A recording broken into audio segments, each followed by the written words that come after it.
Today I'm meeting up with a fantastic guy named David Anthony, a talented mural sketchbook artist who just so happens to be drawing his trip around Japan. I will be going to Nagoya. He reached out to the channel to meet up and stay at our Airbnb in Chiba. These are just from spending the night with you guys. But being the welcoming guy that I am, I invited him on the show to chat about what inspires his art. You wake up to riots and you see the army and given that I'm such a talented artist myself, I even drew him a map of where we're going to have lunch today. This is a piece of art.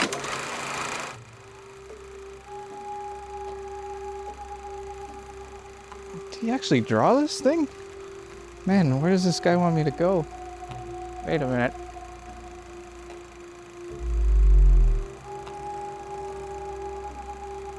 Oh, well, if it wasn't for that airplane, I'd never find this place, but I'm gonna have to teach this man how to draw. Oh man, I haven't been here in ages that I could see they've expanded on the menu. They've got cheese takarabi, that's like a Korean style one. Oh, they got the double cheese, the demi-glace sauce. Man, I'm so hungry. What should I get here? Hey, Nick. Oh, hey, David. How's it going, bud? Good. I see you found the place on my exclusive map. Oh, it wasn't easy. Drawing's not the greatest. I did get the airplane right at least, didn't I? That you did. So if it wasn't for that, I could have been wandering around for a while, but... So David, I've ordered some food, but I see you've got a very intriguing box with you here. What is this? So, the mystery behind the box is, because you decided to put me up and we had such a great time last night, I created this special gift for you. What? So I converted an old calligraphy box into an ukiyo-e-inspired piece of art for you. And inside, I want to include some of my sketchbooks for you from my last trip in Japan and one of my very selective Onikuroshi business cards. Onikuroshi business cards, oh my God. The details that works into this little samurais. But look at the bottom of this case, that is incredible. Whoa, this is like 3D art, man. That is beautiful. Tell me about this, what is this? So it's koi fish, right? So I wanted to give the illusion that this is, say, a pond, and then above it, you have traditional city streets from a time long since past, and then here we'd have something to inspire some cherry blossoms. We'd have a samurai, and then with my trademark from my art is the jewels, right? So we have these representing stars in the sky. We've used some pipe cleaners. Wow. And even the samurai himself is a stencil cut out of wood and then, painted very intricately and very detailed. This is a piece of art that's going to go into the collection. You know what? Thank you very much. I really appreciate this. This is actually really the power of meeting up people in real life. We connected through the show, and then we just started chatting back and forth, and he's like, hey, I'm coming to Japan. I was like, dude, let's hang out. And there you have it. Ah, これは僕ですね. Oh my God, look at that. That is my cheese hamburger. There you go. Got your double egg. That's big. Yeah.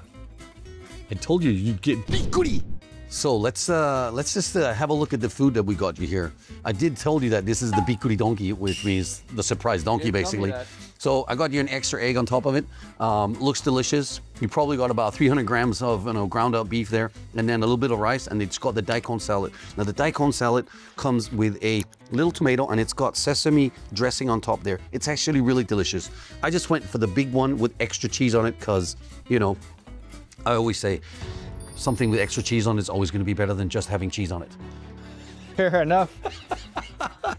We have a tradition on the show. If you want to pick up your chopsticks, we'll do it together.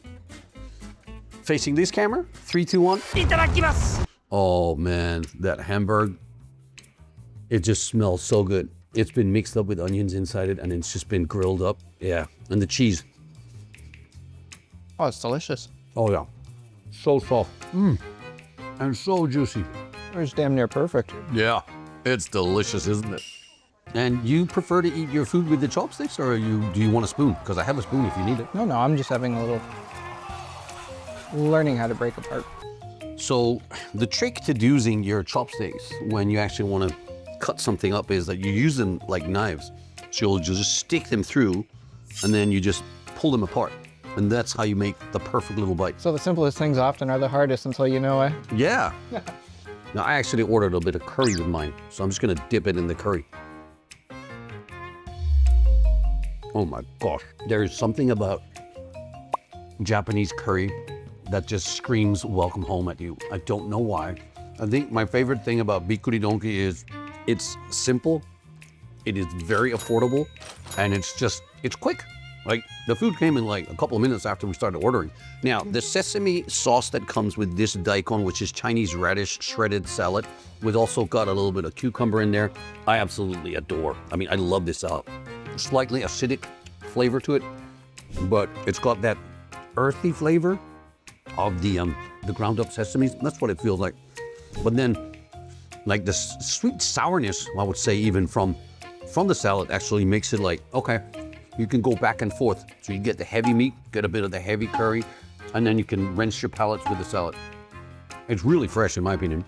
Tell us about your food. Like, what are you hoping to eat? I mean, apart from the best Hamburg steak you've ever had in your life here at the Bikuri Donki. I hadn't really given that much thought, to be honest with you. There's always one thing on my mind whenever it comes to Japan or anything Japanese, and that's unagi. What? Oh, I love unagi. Unagi is like one of my most favorite things in the whole world. And you are going to the capital of unagi tomorrow. Nagoya, it's one of what they call the meibutsu, which is like the most famous dish from Nagoya is unagi. Man, I literally just filmed a video in Nagoya where we had some unagi, which was so delicious. This place is like a 75-year-old building that they reinvented into a restaurant. Please, I'm just thinking, give me one more time to go back to that restaurant. So there was one thing I've seen online. I wouldn't say I'll go actively seeking it, but if I do see it while I'm walking around, the fruit sandwiches. The bread is so soft and juicy, and then it comes with all that cream, which is also not over-flavoring in the sweetness. And then it got those beautiful fruits in it. Those things are incredibly delicious.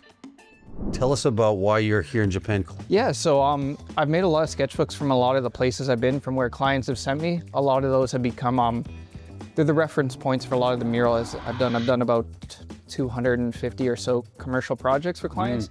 A lot of them come from places like India, the Middle East, and they're all across Canada and the US.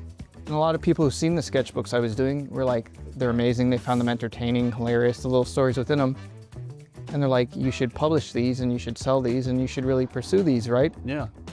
And then when I was here in Japan, I thought, you know what? The Japanese one, because Japan is such a universal appeal to people, would probably be the best one to put a lot of them out for and to start really showing them off with, right? This is his sketchbook called A Western Man in Japan.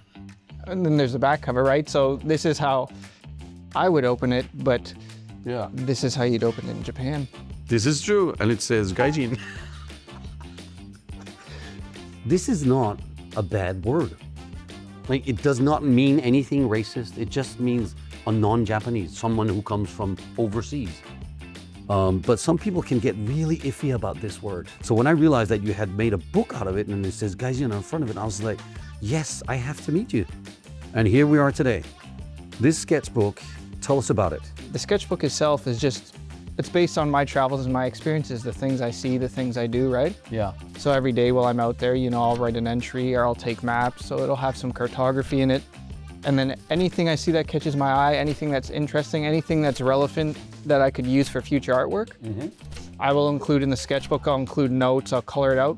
So this is for my next one that I'm creating, right? So this will be the original sketchbook before it becomes the digital copy and then it's printed. You can see here, these are just from spending the night with you guys, right? So I mean, with whiskey, of course. So this is from the sunroom in your lovely place. This was the tea in the morning. This was my newfound best friend. Did you already included the airplane on top of the building here? You did that when I was filming the opening. When you weren't even looking. That's just brilliant. And then here, just to personalize it a bit, right? We have one of these stencil cutouts that I did of a dragon, and then, you just kind of epoxy it on, and instead of writing my name in the typical, English sense for Japan or a Japanese sketchbook, it's just in the little. Wow, that is really cool. What is your passion for the sketchbook? And why did you choose to do sketchbooks, basically? I think the reason behind the sketchbooks is, one, they help you keep a really detailed account of your adventures, where you're going. With the sketchbook, then you examine these things and you see the fine details and everything. And that just helps you construct a bigger picture. can, you know, if it's done well enough, it can transport you to a different time and place, and it's its own little adventure, right? And I figured it was something that maybe I could push and bring forward and just be like this kind of, you know, almost make it feel like a new reinvented medium. I like it. Randomly, I was just listening to Joe Rogan about what they found under the pyramids. Hieroglyphs, for example, we used to write things on stones. And basically, those are sketchbooks. Anytime, like if it's on, you know, a cave wall, on the stone, on a scroll, on a fabric, right? It's all just a story being told. So through art, you meet people, and people tell stories. And clearly, your sketchbooks is about storytelling. This is literally the show where everybody tells a story. So you're at the right place for sure. Throughout your travels, and I know you've traveled extensively around the world, is there any moment in time where you saw something that inspired you? Oh, so if you bring it up like that, I told you how tumultuous my time in Turkey was, right? Going there and there's, you know, you wake up to riots and, you know, you see the army and sleeping in your clothes because they refuse to give you a blanket, but that's okay. So every morning when I'd go up and I'd have that same continental breakfast, I had this view of Sultanahmet, the Blue Mosque, and the mist would rise up in the morning so you wouldn't really see the streets or the bottom, and would make it appear as if it was floating. Even though I did not enjoy my time there, that was truly something like, you know, inspiring. It was like borderline magical, right? My wife and I can super relate to that because literally last month we were in Istanbul filming, and you're gonna have to check that video out whenever it comes out. But we had a fantastic time there. We saw the Blue Mosque, we saw the temples, we saw the castle, we saw a whole bunch of things, and we had amazing food. Some of the most amazing food I had there was the breakfast, actually, which I did a short about. Is literally at my friend's house, and the mom made like a home-cooked, like Turkish-style eggs, but they mixed them with fresh fruits. So we got the freshest fruit and vegetables mixed up with some amazing eggs and just, you know, Turkish cheeses, and then just the hospitality of the Turkish coffee. Anthony, tell us where we can find you. I do have two separate Instagrams. One's for the mural, one's for Japan. So the Japanese one would be the Western_man_in_Japan. And then the other one is just Art by David Anthony, which is the same as my website, artbydavidanthony.com. That's where you can see a lot of my mural works. And then there's some projects there that go into the concepts behind them, some of the concept work, and some of the just the preliminary work, initial sketches, things like that. How does the process work for someone to hire you? We'll have a brief discussion. They'll talk about their budget. They'll talk about their timeline, what kind of project it is, what it entails. What I'll do is sometimes they'll provide me reference material. Sometimes I have to gather it all on my own. And then what I'll do is from that reference material, I'll put together, say, 2 to 4 designs, right? And then I'll send it to the client anywhere from 2 to 3 times before we finalize one of the designs. Yeah. Oh, anyway, David, I hope you have a fantastic trip here. You're here for a while. It was really good to catch you at the beginning of it. I'm sure we'll meet up before you leave again, and hopefully we can enjoy some unagi together. Have you got anything you want to tell the Tomodachi out there? Check out the art, and you'll find far more than what you're looking for in there if you're interested, right? So. Exactly. Open your mind, you know. Go ahead and leave a comment below which part of his art collection that you found the most intriguing one. And you know the drill. If you like what you see and you see what you like, go ahead and subscribe to that channel, set that reminder, and come back where every bite tells a story. Are you ready for it? 3, 2, 1. Us!